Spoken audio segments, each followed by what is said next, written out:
இருக்கட்டும், மரபு மாற்றம் பட்டதா இருக்கட்டும், இந்த பகுதியில தாக்கு பிடிச்சி வாழக்கூடிய வேளாண்மை முறைகளை நீங்க கையில் எடுத்தீங்கன்னா இங்க தங்கிரும்.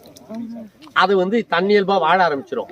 அந்த விதையிலிருந்து விதைகள் போட்டு உருவாக்குனீங்கன்னா விதையிலிருந்து விளைச்சல், விளைச்சல் இருந்து விதைன்னு வந்துடும். வெங்காயம் நம்ம நாட்டு வெங்காயம் இல்லைன்னு சொல்லுவாங்க. வெங்காயமே வெளிநாட்டுல இருந்து வந்துன்னு சொல்லுவாங்க. கரும்பு வெளிநாட்டுல இருந்து வந்துன்னு சொல்லுவாங்க. பட்டினத்தார் கையிலேயே கரும்பு இருந்தது, அது வேற கதை. அது ஆனா இதெல்லாம் வெளிநாடுகள்ல இருந்து வந்த இனம் அப்படிம்பாங்க. எந்த இனம் இங்க வந்திருந்தாலும் இங்கேயே தாக்கு பிடிச்சி வாழக்கூடிய தன்மையோட காலங்காலத்துக்கு வாழ்ந்துட்டுனா அது இந்த மண்ணுல வாழ போகுதுன்னு அர்த்தம். சரியா? அது மாதிரி இதெல்லாம் ஒட்டு ரக கன்றுகள் தான். இது இங்க இருக்கிற சூழ்நிலைக்கு நம்மளுக்கு லாபம் வரணுங்கிறதா வச்சுட்டோம். இப்போ வச்ச பிறகு நம்ம இதை என்ன பண்றதுன்னு தெரியல. நிறைய இடுபொருள் செலவு அது இதெல்லாம் வந்தது.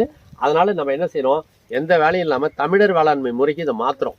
1-2 ஆண்டுகள்ல இது நிச்சயமா மாட்டேன். பிசு பிசுன்னு